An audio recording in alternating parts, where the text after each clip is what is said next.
Captain Lee Doyen stood at the bridge of the Bec Du, watching the Galactic Council station grow larger on the viewscreen. The massive structure floated in space like a silver flower, its petals stretching out for kilometers. 20 years had passed since humanity's first contact with alien life. 20 years of careful diplomacy, trade agreements, and cultural exchanges. Today would be different. Today, Earth would officially join the Galactic Council. The ship's communication system crackled to life. "Captain, we're cleared for docking at Bay 17, said the station controller. The voice was translated by the ship's computer, removing the clicking sounds of the alien's native language. "Acknowledged," Doyen replied. He glanced at Dr. Park Ji-woo, who was reviewing data on her tablet. She was Earth's best xenobiologist, the person who had spent the last decade studying alien life forms. Her expertise would be crucial today. "Nervous?" Doyen asked. Ji-woo looked up and smiled. "Always. But we've prepared for this. Ambassador Kang has rehearsed his presentation 100 times. The ship docked smoothly. Within an hour, the Earth delegation walked through the gleaming corridors of the Council station. Aliens of every shape and size moved past them. Some walked on 2 legs, others on 4 or 6. Some floated, their bodies barely touching the ground. Doyen had seen many alien species before, but the sheer diversity still amazed him. The council chamber was enormous, a circular room with seats rising up like an amphitheater.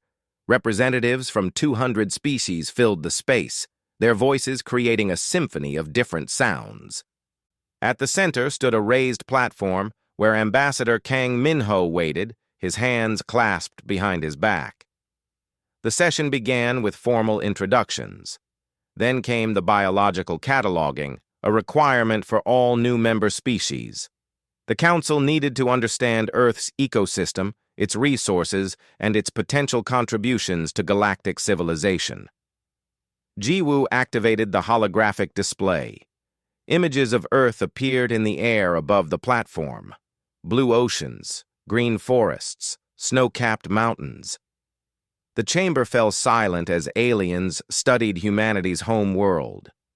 "Earth is a Class M planet with remarkable biodiversity," Ji-woo began. "We have cataloged over 8 million species, ranging from microscopic organisms to large mammals." The presentation continued smoothly. Ji-woo showed images of various animals: elephants, whales, eagles, dolphins. The alien delegates watched with polite interest. Some took notes. Others whispered to their neighbors. Then Ji-woo reached the section on apex predators. "These are the dominant hunters of Earth's various ecosystems," she explained. The first image appeared. A lion, its mane flowing in the wind. A sound echoed through the chamber. It took Doyen a moment to recognize it. Laughter. The alien delegates were laughing. A massive creature stood up from one of the front rows. Heon, the security chief of the Galactic Council. He came from Dravis, a world famous for producing the galaxy's finest warriors. His species stood nearly 3 meters tall, with thick gray skin covered in natural armor plates. His 4 arms crossed over his chest as he stared at the hologram. "This," Hyun's voice boomed through the chamber. "This is what you call an apex predator?" More laughter filled the room. Ji-woo's face remained calm, but Doyen could see her jaw tighten. "The lion is one of Earth's most successful hunters," she said. "It can take down prey much larger than itself through coordinated pack tactics and—" "It has no armor," Hyun interrupted. He activated his own holographic display. An image appeared next to the lion, a creature that made Doyen's blood run cold. It looked like a cross between a rhinoceros and a dragon, covered in metallic scales. Its mouth held 3 rows of teeth. "This is a Dravis predator. It can crush through starship hulls. Its hide deflects energy weapons. A pack of them once killed a battalion of soldiers." Other delegates activated their displays. A Velen representative showed a creature made of living crystal that could turn its prey to stone. A Makthar delegate displayed a flying serpent that secreted acid strong enough to dissolve metal. Jiwoo continued the presentation, but the damage was done. When she showed a grizzly bear, the delegates chuckled. When a wolf pack appeared, someone called them adorable. The tiger received the worst response. Hyun stood again, his laugh shaking the chamber. Look at this one. No armor plating, no acid glands, no neural disruptors. It's just meat and fur covered in stripes. He zoomed in on the tiger's face. My younglings keep more dangerous pets than this. These earth creatures wouldn't survive a day on any proper predator world. Ambassador Kang stepped forward. His voice was steady, but Doyun could hear the tension beneath it. Our species evolved differently. Earth's predators rely on intelligence, stealth, and precision rather than brute force. Intelligence? A delegate from the insectoid cliche species made a buzzing sound. Your animals use intelligence? Please. True apex predators don't need to think. They need armor, weapons, size, and power. The discussion continued for another hour. Every time the Earth delegation tried to explain the efficiency of their planet's predators, they were met with dismissal or mockery. The aliens simply couldn't understand how creatures without natural armor or energy weapons could be considered dangerous. Finally, the Council took a vote. The results appeared on the main display. Earth's classification, protected botanical world, suitable for nature preserves and botanical research. Not recommended for military partnerships or security contracts. Doyen felt anger burn in his chest. A botanical world. They were being classified as gardeners, not equals. Ambassador Kang bowed politely. We thank the Council for their consideration. We hope that in time, you will come to understand Earth's potential. Hyun walked over as the session ended. He towered over the human delegation, his shadow covering them all. I mean no disrespect, Ambassador. Your species has contributed much to art, philosophy, and culture. But warfare? Security? These are not your strengths. Your creatures are beautiful, yes. But beautiful things don't win battles. He tapped the hologram of the tiger, making the image flicker. This animal would be dead in seconds against real danger. Accept your limitations. Not every species can be warriors. The Earth delegation left the chamber in silence. They walked through the corridors back to their ship without speaking. Only when they were safely aboard did Kang allow his composure to crack. They dismissed us completely, he said, sitting heavily in a chair. 2 decades of diplomacy, and they see us as weaklings. Jiwoo stared at her tablet, scrolling through data. They don't understand evolutionary pressure. Earth's gravity is higher than 60% of Council worlds. Our predators carry more muscle per kilogram of body weight than anything they showed us. They evolved in environments where a single mistake meant death. None of that matters if they won't listen, Doyun said. He looked out at the Council station through the viewport. They've made up their minds. To them, we're just another pretty planet with pretty animals. Then we need to change their minds, Jiwoo replied. She looked up from her tablet, and Doyen saw something fierce in her eyes. We need to show them what Earth's predators can really do. Kang shook his head. How? They won't give us the chance. You saw how they voted. Then we wait, Doyun said quietly. We wait for a problem that their armored monsters and crystal hunters can't solve. And when that moment comes, we show them what millions of years of evolution on a death world really means. Outside the ship, the Council station continued its slow rotation. Inside its chambers, aliens laughed and talked about Earth's harmless animals. None of them knew that soon, very soon, they would learn the difference between looking dangerous and being dangerous. They would learn why you should never underestimate a predator just because it doesn't wear its weapons on the outside. The tiger in the hologram had stared back at them with amber eyes. They had laughed. The tiger had not. Part 2. 3 weeks passed quietly. The Baekdu remained docked at the council station while Ambassador Kang attended diplomatic meetings. Captain Doyun spent his time reading reports and training his crew. Dr. Park Ji-woo continued her research, documenting alien species and comparing them to Earth's biology. Then the emergency broadcasts began. Doyun was in his quarters when the alert sounded. He reached the bridge in less than a minute. Lieutenant Bayek Sora was already there, pulling up the incoming transmission. "Captain, we're receiving a distress call from the frontier sector," Sora said. "She was one of Earth's best soldiers, recruited from Korean Special Forces. Her movements were precise and controlled, even in crisis. It's coming from the research station on Talvex 4. The transmission crackled with static. A voice came through, speaking in panicked Velon. The computer translated quickly. "Containment breach.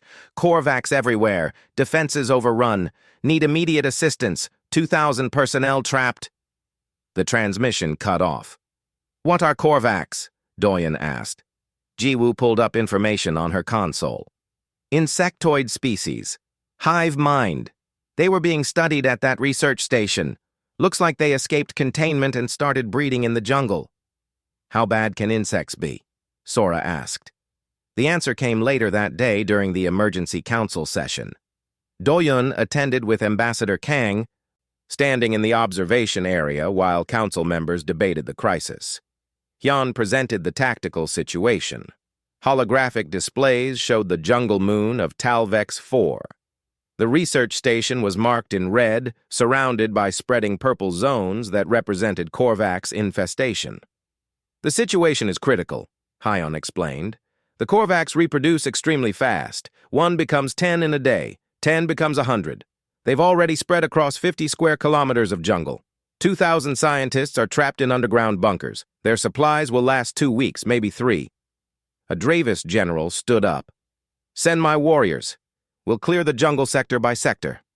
"We tried," Hyun replied. He showed footage from the first rescue attempt. Dravis soldiers, huge and armored, struggled through dense jungle. The trees were too close together. Their size made them slow. Korvax swarmed over them like water, finding gaps in their armor. The footage ended with the soldiers retreating, leaving 3 of their dead behind. "What about aerial assault?" suggested a Velon delegate. "The jungle canopy is too thick. Ships can't fly low enough without hitting trees, and the Korvax hide underground during the day. We can't target them from orbit." Hyun switched to another image. "The Korvax are also adapting. They've already developed resistance to our standard energy weapons. Their chitin absorbs the blast and redistributes the heat." The chamber fell silent. Do-yoon watched as species after species proposed solutions. None of them worked. The Valen couldn't operate in the high humidity. Their crystalline bodies absorbed moisture and became brittle. The Makthar's flying serpents couldn't navigate the dense canopy. The Cleesh were insects themselves and refused to fight other insects on principle. "We could use orbital bombardment," someone suggested, "and kill all 2,000 scientists." Kang spoke up from the observation area. All eyes turned to him. "There must be another way." "Then suggest one, human," Hyun said. There was frustration in his voice, but not mockery this time. The situation was too serious. Doyun looked at Jiwoo. She was staring at the holographic display of Talvex 4, her eyes moving rapidly as she read the environmental data. Suddenly, she grabbed Doyun's arm. "I have an idea," she whispered, "but they'll think we're crazy." "More crazy than they already think we are," Doyun replied. Ambassador Kang requested permission to speak. The council granted it, probably out of curiosity more than hope. Kang stood at the platform. "Earth would like to propose a rescue mission." Murmurs filled the chamber. Hyun's expression remained neutral. "Explain." "Dr. Park has studied the Talvex 4 environment. The gravity is 1.3 times galactic standard. The jungle is dense, humid, and hot. Visibility is limited. These conditions have defeated every military force sent so far." Yes, we are aware of our failures, Hyun said dryly. What is your point? Jiwoo stepped forward. The environment is similar to Earth's tropical rainforests. The Korvax are insectoids, which means they're arthropods. On Earth, we have extensive experience dealing with arthropods in jungle environments. You want to send soldiers? A delegate asked. Human soldiers are smaller and weaker than most of our species. How would they succeed where we failed? We won't send just soldiers, Jiwoo said. She activated her own holographic display. An image appeared that made several delegates lean forward. It was one of the animals from Earth's earlier presentation. We'll send these. The tiger's image rotated slowly in the air. The chamber erupted in laughter. It was even louder than before. Delegates turned to each other, making jokes. Hyun didn't laugh, but his expression showed clear disbelief. You want to send animals? He asked. Against a Korvax swarm? Not just any animals, Jiwoo said, her voice rising above the noise. Apex predators specifically evolved to hunt in dense jungle terrain. Tigers are ambush hunters. They can move through thick vegetation silently. They have night vision superior to most species in this chamber. They can leap 40 feet from a standing position, and they're experienced at killing prey much larger than themselves. They're also just meat and fur, Hyun reminded her, using his own words from 3 weeks ago. The Korvax will tear them apart. Maybe, Kang said, but consider this. If we fail, you lose nothing. 4 animals and 1 team of humans. If we succeed, perhaps you'll reconsider your assessment of Earth's capabilities. The council members looked at each other. Doyen could see the calculation in their eyes. It was a win-win situation for them. Either the humans would prove useful, or they would be humiliated trying. Either way, the council would gain something. Hyun studied Ambassador Kang for a long moment. You're serious about this? Completely serious. How many tigers do you propose to send? 4, Jiwoo answered. 2 males, 2 females, plus a team of 20 humans trained in special operations and wildlife management. Wildlife management, Hyun repeated the word slowly. You're going to manage wildlife while rescuing 2,000 scientists from a Korvax swarm. That's the idea. More discussion followed. Some delegates argued against wasting time on a foolish plan. Others were curious to see what would happen. A few seemed to genuinely hope the humans would succeed, though they kept those thoughts quiet. Finally, Hyun made the decision. You have authorization. The council will provide transport for your team and animals. You have 2 weeks before the scientists' supplies run out. He paused. I'll be watching from orbit. When this fails, I promise to speak kindly at your memorial service. Thank you for your confidence, Kang replied without a trace of sarcasm. The Earth delegation left the chamber. Outside, Sora looked at Jiwoo with concern. You really think tigers can handle this? I think tigers evolved for exactly this kind of environment, Jiwoo answered. The Korvax are insects. On Earth, big cats have been hunting insects' larger relatives for millions of years. The Korvax are not like Earth insects, Doyen pointed out. No, but they're still arthropods. They still have the same basic body structure, the same weaknesses. And more importantly, the Council's forces failed because they tried to fight the Korvax with strength and technology. We're going to fight them with the oldest weapon on Earth. What weapon is that? Sora asked. Jiwoo smiled. Predation. Pure, refined, millions of years old predation. They walked back to their ship. There was work to do. They needed to coordinate with Earth, arrange transport for 4 very large and very dangerous animals, and prepare for a mission that everyone except them believed was doomed to fail. Behind them, in the council chambers, Hyun watched the humans leave. He called over his assistant. Arrange observation drones. I want footage of everything that happens on Talvex 4. You think they might succeed? The assistant asked. No, Hyan said. But I want to understand how they fail. These humans are strange. They don't think like warriors, yet they volunteer for impossible missions. I want to know what makes them behave this way. He looked at the hologram still floating in the chamber. The tiger stared back at him with amber eyes. Besides, Hyan added quietly, I've never seen a tiger hunt. Part 3. The transport ship dropped through Talvex 4's atmosphere 7 days later. Captain Doyen sat in the passenger bay with his team, listening to the hull creak as heat built up from atmospheric friction. Next to him, Dr. Park Ji-woo checked the stasis pods for the 10th time. They're fine, Doyen said. I know, I just want to make sure. Ji-woo placed her hand on one of the pods. Inside, barely visible through the frosted glass, lay Barum, the largest of the 4 tigers. His name meant wind in Korean, chosen because of how silently he moved. The other 3 pods held Bomnal, Hanul, and Kot, spring day, sky, and flower. The names sounded gentle, almost peaceful. The animals themselves were anything but. Lieutenant Sora moved through the bay, checking equipment. Weapons secure, sensor gear ready, medical supplies loaded. Han Ji-ho sat near the tiger pods, his eyes closed. He was their wildlife specialist, a man who had spent 15 years working with tigers in Korea's conservation programs. If anyone understood how these animals thought, it was him. The ship landed in a clearing 15 kilometers from the research station. The moment the doors opened, heat and humidity rushed in like a physical wave.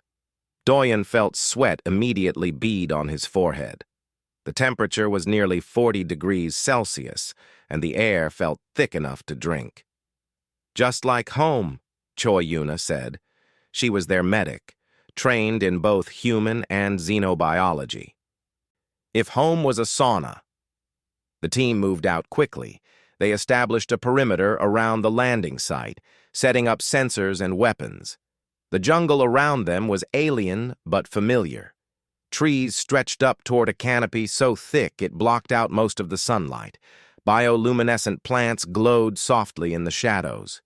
Strange sounds echoed from the darkness, calls from animals they couldn't see. Atmosphere is breathable, Sora reported. Gravity feels heavy, though. It did. The 1.3 G made every movement slightly harder, every piece of equipment slightly heavier. But Earth's gravity was higher than most Council worlds. The humans adapted quickly. Their muscles had evolved for this. Ji-ho and Ji-woo began the process of bringing the tigers out of stasis. They opened the pods one by one, monitoring vital signs carefully. Barum came first. The massive tiger's eyes opened slowly, pupils contracting in the dim light. He weighed over 300 kilograms, pure muscle under striped fur. Barum stepped out of the pod unsteadily. His legs shook for a moment, then steadied. He looked around the clearing, sniffing the air. His ears swiveled, catching sounds the humans couldn't hear. How does he look? Doyen asked. Disoriented but healthy, Ji-ho replied. The higher gravity will actually help them. More weight means more power in their muscles. And this jungle? He gestured at the dense vegetation. This is what they evolved for. The other 3 tigers emerged from stasis. Bomnal and Kot, the 2 females, stayed close together at first. Hanul, the younger male, immediately began exploring the perimeter, sniffing at alien plants. They're adapting faster than I expected, Ji-woo said. She watched the tigers with fascination. Look at their behavior. They're not scared. They're curious. The team spent 2 hours at the landing site, letting the tigers acclimate. The animals wandered the clearing, always staying within sight. They drank from a stream, tested their claws on tree bark, and gradually seemed to accept this new environment as their territory. Then Barum's head snapped up. He stared into the jungle, completely still. The other tigers froze too, their attention locked on something the humans couldn't sense. What do they see? Sora whispered. She raised her weapon. Smell, probably, Jiho replied. Tigers have a sense of smell 40 times better than humans. A sound came from the jungle. Clicking, chittering, getting closer. Korvax, Doyen said. Everyone ready. The team formed a defensive circle. They had studied footage of the Korvax, insect creatures about the size of large dogs, with 6 legs and mandibles that could cut through metal. They hunted in groups, using simple coordination, not intelligent individually, but dangerous in numbers. 6 Korvax emerged from the trees. They moved with jerky arthropod motions, their bodies covered in black chitin. They saw the humans and charged immediately. The team opened fire with suppressed weapons. The sound was quiet, just sharp cracks in the jungle air. 2 Korvax fell. The others kept coming. Then Barum moved. Doyun barely saw it happen. One moment the tiger was standing still. The next he was flying through the air, 40 feet in a single leap. He hit the leading Korvax with his full weight, 300 kilograms moving at incredible speed. The impact made a sound like a tree branch snapping. The Korvax died instantly. Barum's jaws had closed around its thorax, crushing the internal organs. The tiger released the corpse and was already moving again, flowing toward the next target like liquid muscle. The other 3 tigers joined the fight. Hanul flanked left, moving through undergrowth that would have stopped a human. Bomnal and Kot attacked from different angles, instinctively coordinating without any communication. In 30 seconds, all 6 Korvax were dead. The team stood in silence, watching the tigers. The animals weren't even breathing hard. They sniffed at the Korvax corpses, then looked at Jiho as if asking for approval. Good, Jiho said simply.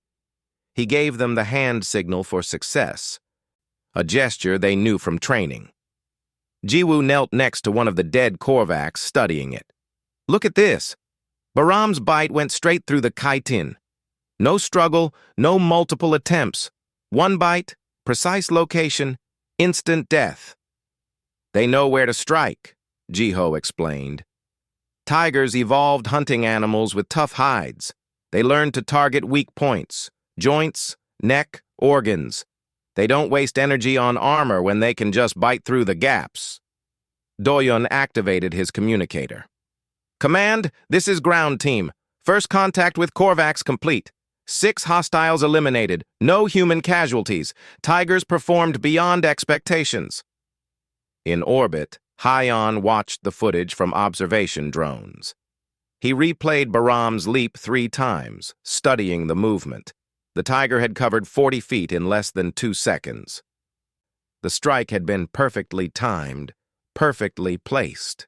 There was no wasted motion, no hesitation. Interesting, Hyon said aloud. The Earth team began moving through the jungle.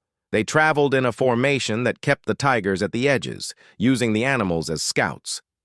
The dense vegetation that had stopped larger alien soldiers meant nothing to the tigers. They moved through it like ghosts, their striped coats blending into the shadows. Han Jiho didn't try to control the animals. Instead, he positioned the team where the tigers' natural instincts would align with their mission objectives.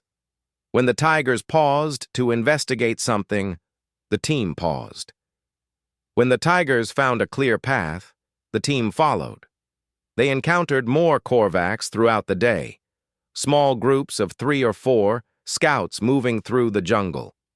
Each time, the tigers detected them first. Each time, the result was the same. The Korvax stood no chance. They don't even see the tigers coming, Sora observed after one fight. The insects have good vision, but the tigers are too quiet. By the time they notice, it's too late. As night fell, the bioluminescent plants grew brighter. The jungle transformed into a surreal landscape of glowing blue and green. The team set up a small camp, posting guards while others rested. The tigers didn't sleep.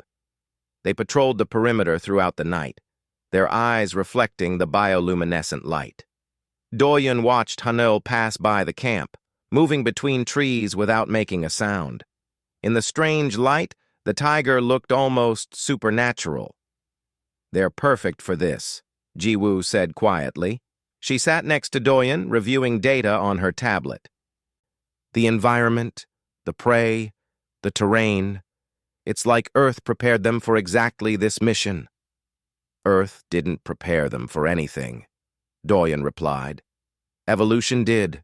Millions of years of predator and prey, hunter and hunted. This is just what they are." That's what the Council doesn't understand. They see armor and weapons and think that makes a predator. But the best predators don't need armor. They need to not be seen until it's too late. The next morning, they reached the edge of the Korvax nest territory. The trees here were covered in strange webbing, and the air smelled different, chemical, sharp. Through the vegetation, they could see the research station in the distance. Between them and the station was a nightmare. Thousands of Korvax moved through the area, creating a living carpet of chitinous bodies. The nest was massive, a structure built from digested plant matter and Korvax secretions. "That's impossible to fight through," Sora said. "With conventional tactics, yes," Doyen agreed. He looked at Han Jiho. "What do you think?" Jiho studied the nest for a long moment. Then he smiled. "I think the tigers just found a target-rich environment, and I think it's time to let them hunt." Part 4. Night fell over Talvex 4, and the jungle transformed. Bioluminescent plants pulsed with soft light, creating patches of blue and green glow in the darkness. The Korvax nest looked like something from a nightmare, a massive structure that seemed to breathe as thousands of insects moved across its surface. Captain Doyen studied the nest through his binoculars. The research station bunkers were visible beyond it, metal doors sealed tight. 2,000 people trapped inside, waiting for rescue. Between here and there were more Korvax than he could count. "We split into 3 teams," Doyen said, gathering everyone around a holographic map. "Team 1, that's me, Sora, and 8 soldiers. We'll circle around to the station entrance. Team 2 provides covering fire and distraction from the western ridge. Team 3, he looked at Han Jiho and Dr. Park Jiwoo. "You two stay with the tigers." "We don't control them," Jiho reminded him. "We can position ourselves where their instincts will work for us, but we can't give them orders." "I understand. The plan is simple. We get the tigers close to the nest. Let them do what tigers do. In the chaos, we reach the station and begin evacuation." "Simple plans are best," Sora said. "What could go wrong?" Everyone looked at her. "That was a joke," she added. They moved into position over the next hour. The teams separated, communicating through encrypted channels. The tigers stayed with Jiho and Jiwoo, prowling silently through the underbrush. All 4 animals seemed alert, their attention focused on the nest. "They smell the Korvax," Jiwoo whispered. "Look at their body language. They're hunting." Barum led the other tigers closer to the nest's edge. His massive head lowered, ears flat against his skull. The hunting posture was unmistakable. Behind him, Bomnel and Kukot moved into flanking positions without any signal or sound. Hanol stayed back, watching. "They're coordinating," Jiho said with wonder in his voice. "Pack hunting behavior. Tigers are usually solitary, but these 4 grew up together. They know how to work as a team." In orbit, Hyun watched through multiple drone feeds. He had ordered every available camera pointed at this mission. Something about it fascinated him, though he couldn't say what. Maybe it was the absurdity. Watching animals from a botanical world attempt to solve a problem that had defeated proper military forces. The attack began without warning. Baram simply charged.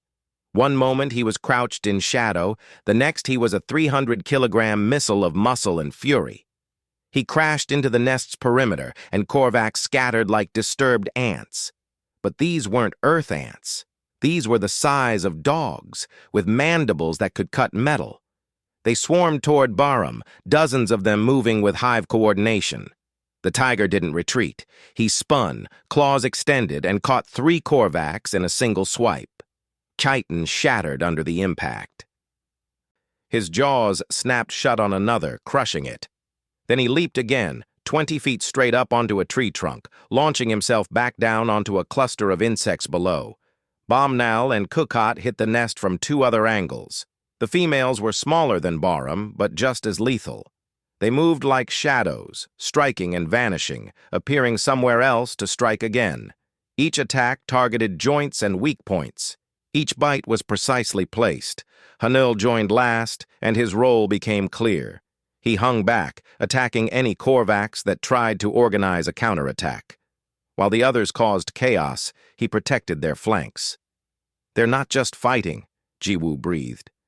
"They're hunting. This is coordinated predation." The Korvax had evolved to fight in swarms, using numbers and simple tactics. But they had never encountered ambush predators before. Their hive mind had no instinctive response to attacks from shadows, from above, from angles they couldn't defend.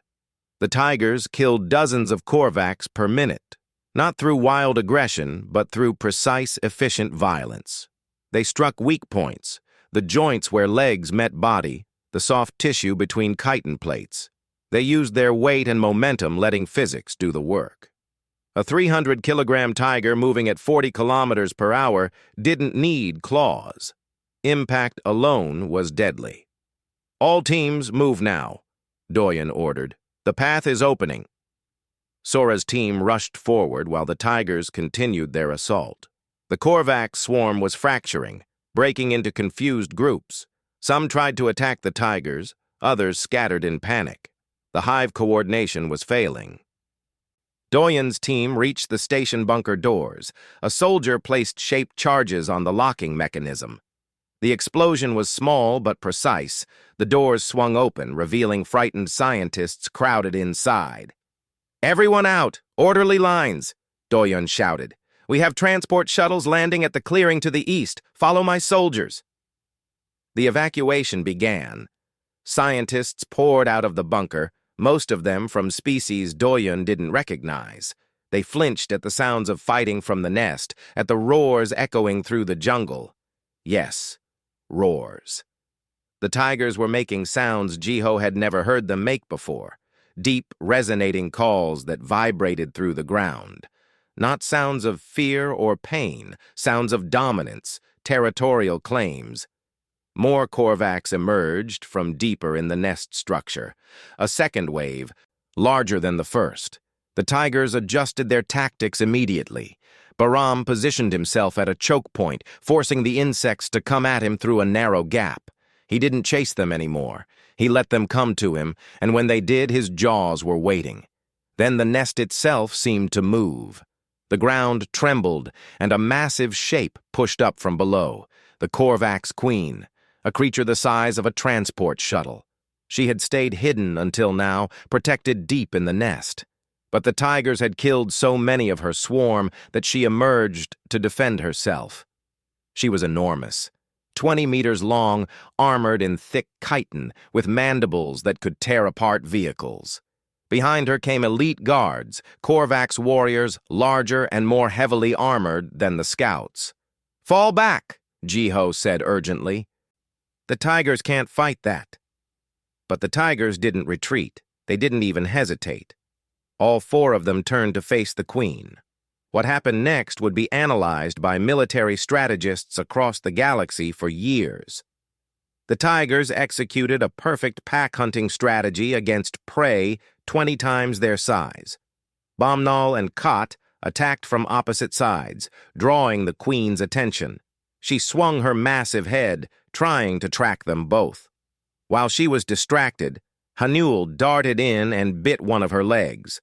Not a strong bite, just enough to injure. The queen stumbled slightly, then Baram moved in. He went for a rear leg, the same one Hanul had injured. His jaws closed with tremendous force, and something cracked. The queen's leg buckled. She dropped lower, off balance. The tigers repeated the pattern. Distract, injure, retreat. Distract, injure, retreat.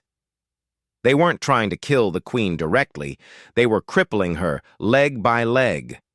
They're hunting her like prey, Jiwoo said with awe. This is exactly how tigers take down large animals on Earth. They don't attack head-on. They disable the legs first. The queen tried to adapt. She focused on one tiger, ignoring the others, but the moment she committed to an attack, the other three struck from different angles. She tried to protect her legs by sitting down, but that made her vulnerable from above. Bahram leaped onto her back, claws digging into chitin. The battle lasted 10 minutes. To Doyoon, it felt like hours. The evacuation continued around them, scientists running past while 4 tigers fought a creature that outweighed them combined. Finally, the queen fell. Her legs could no longer support her weight. She collapsed sideways, mandibles still snapping, but unable to rise. Bahram approached carefully and delivered the killing bite, straight to the neural cluster at the base of her skull. Precise, efficient, final. The remaining Korvax scattered. Without the queen and with the hive coordination broken, they fled into the jungle in every direction. They didn't try to regroup. They just ran. Silence fell over the clearing. The tigers stood among the dead Korvax, breathing hard but not exhausted. Bahram looked up at the sky, and his roar echoed across Talvex 4. It was the sound of a predator claiming territory, announcing to everything within hearing distance that this place belonged to him now. In orbit, Hyan stood motionless, watching the replay. He had seen the entire battle, every movement, every tactic. His mind, trained in warfare for 50 years, recognized what he had witnessed. "Perfect," he whispered. "That was perfect." The evacuation completed within 4 hours. All 2,000 scientists were rescued without a single casualty. The Earth team and their 4 tigers boarded the transport last, exhausted but victorious.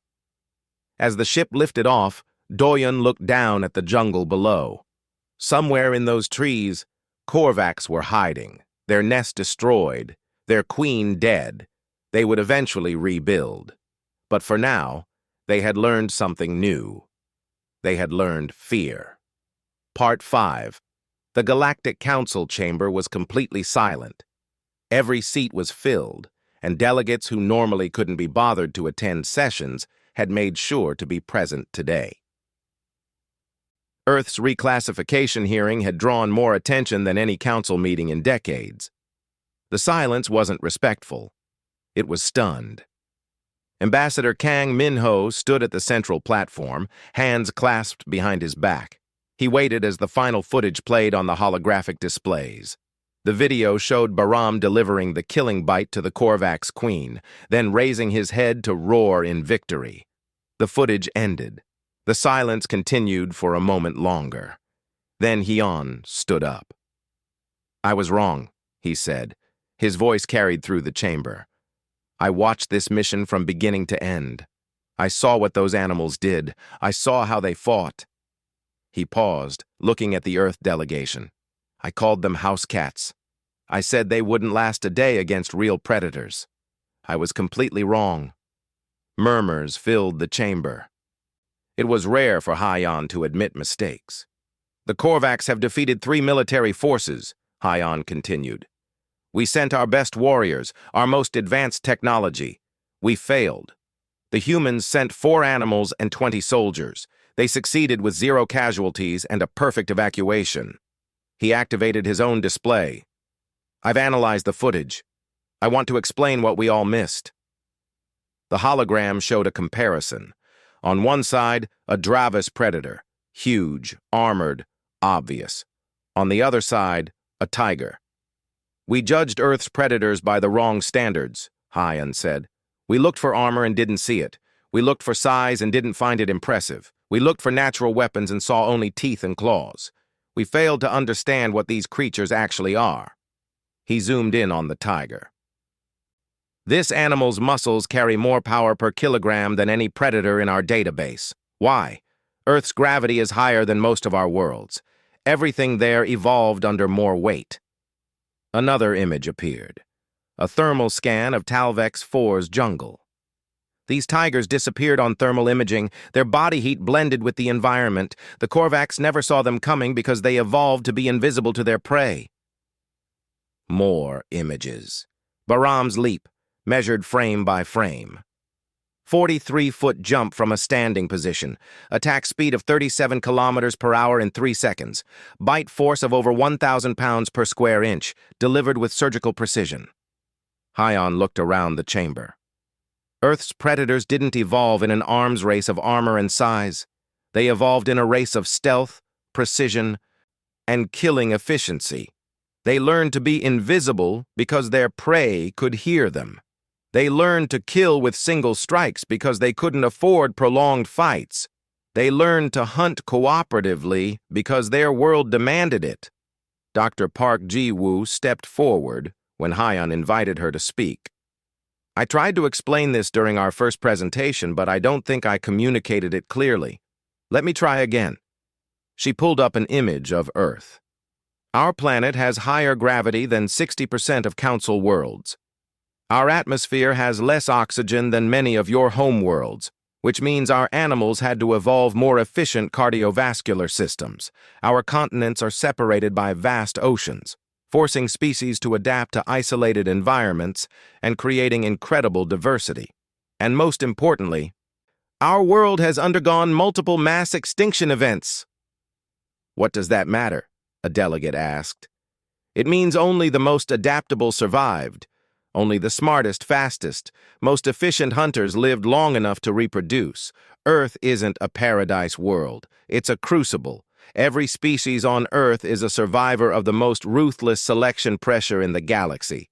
She showed footage of the tigers hunting Korvax. You saw the Korvax as a military problem. The tigers saw them as prey. And they've been hunting prey for millions of years longer than any of us have been building spaceships. Captain Doyen spoke next. But you didn't just ask what animals we brought to the galaxy.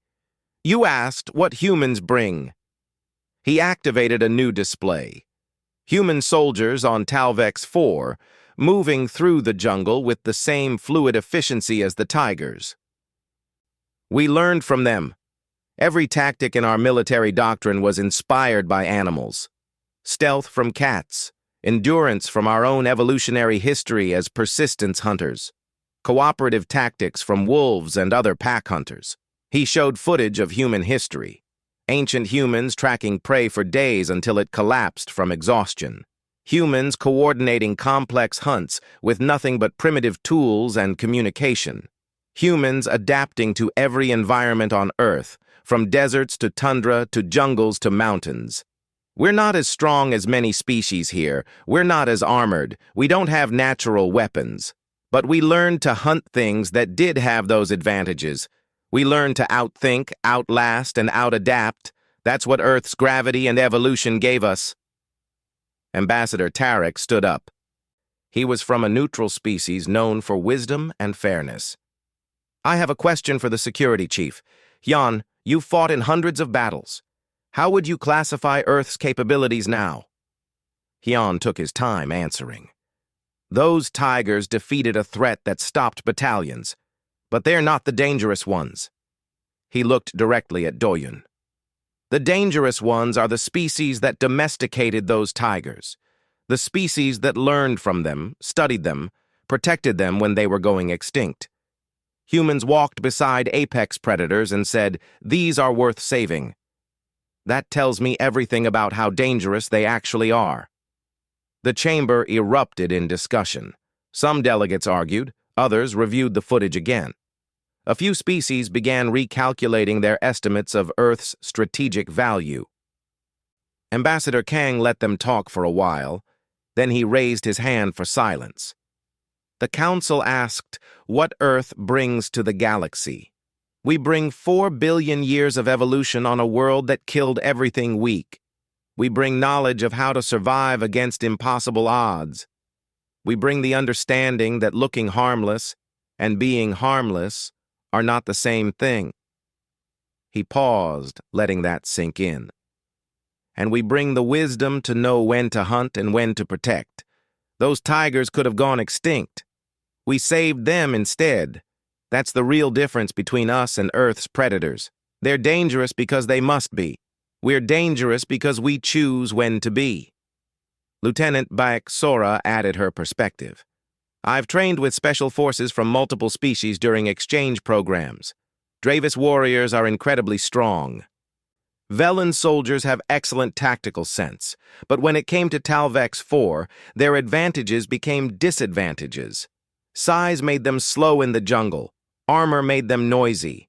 They fought like warriors. We hunted like predators. That's why we succeeded. The discussion continued for hours. Finally, Ambassador Tarek called for a vote. The matter before us is Earth's reclassification. All in favor of changing their status from protected botanical world to strategic species? Every hand went up. The vote was unanimous. Furthermore, Tarek continued, we propose offering Earth a seat on the Military Coordination Committee. All in favor? Again, unanimous. Kang bowed formally. Earth accepts. We look forward to working with the Council. After the session ended, Hyun approached the Earth delegation privately. He looked at Captain Doyen for a long moment, then extended one of his 4 hands. I underestimated you completely. Your species, your animals, your world. I won't make that mistake again. Doyen shook the offered hand. No offense taken. We're used to being underestimated. Sometimes it's even useful. A predator's camouflage, Hyun said, understanding. You let us think you're harmless until you're ready to strike. We prefer to think of it as being peaceful until we need to be otherwise. Hyun nodded slowly. I have a question. The tigers, what will happen to them now? They're going home, Dr. Park Jiwoo answered. Back to their preserve on Earth. They've done their part. They're heroes across the galaxy now. The footage has been seen by billions. Will they know? No, said Han Ji-ho, who had joined the conversation. They're not warriors, they're just tigers, doing what tigers do. Fame doesn't matter to them. They need forest, prey, and peace. Hyun seemed to consider this. Your species could exploit them, make them soldiers, breed them for war. Other species would do that. Other species aren't from Earth, Doyen replied. We've learned that the deadliest predators need protection sometimes. Besides, we already have soldiers. We don't need to turn animals into weapons. 3 weeks later, Han Ji-ho stood at the edge of a forest preserve in Korea. The transport had brought them home. The tigers had been checked by veterinarians, declared healthy, and released back into their territory. He watched Baram walk into the trees, moving through shadows and undergrowth with the same silence that had terrified Korvax across Talvex 4. The massive tiger paused at the forest edge, looking back one time. His amber eyes met Ji-ho's. Then he was gone, melting into the forest like a ghost. Will anyone believe what they did? Asked Dr. Park, standing beside Ji-ho. The galaxy will, Ji-ho replied. They have the footage, but I don't think Baram cares about that. He's home. That's what matters to him. In the council chambers, the hologram of Earth rotated slowly. Delegates passed by, stopping to look at the planet that had produced such efficient predators. They saw the blue oceans, the green forests, the snow-capped mountains. And they remembered what Ambassador Kang had said. Looking harmless and being harmless were not the same thing. Earth looked beautiful, peaceful, safe. It was the same camouflage the tigers wore, making prey comfortable right until the moment teeth met flesh. The galaxy had laughed at Earth's wildlife. They weren't laughing anymore. They were recalculating, reassessing, and in some cases, feeling a small but unmistakable emotion they rarely experienced. They were feeling respect. And somewhere in a Korean forest, a tiger that had faced down an alien queen slept in the shade, dreaming whatever dreams tigers dream, completely unaware that he had changed how an entire galaxy viewed Earth. The predator didn't need to know it was feared. It only needed to be.